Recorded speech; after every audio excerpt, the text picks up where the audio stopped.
Shaira, ano yon? Bakit ka nagsusuka sa banyo?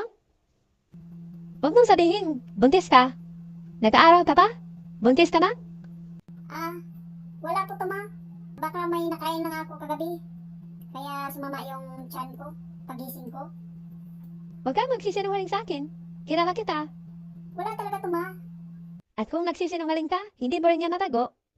Umamin ka na. Opo ma. Buntis po ako. 2 buwan na po. Sabi ko na nga ba eh. Pero ma, hindi naman po namin sinasadya. Aksidente lang po ang nangyari. Maniwala po kayo. Paanong aksidente? Ano? Naglalakad kayo sa kalsada?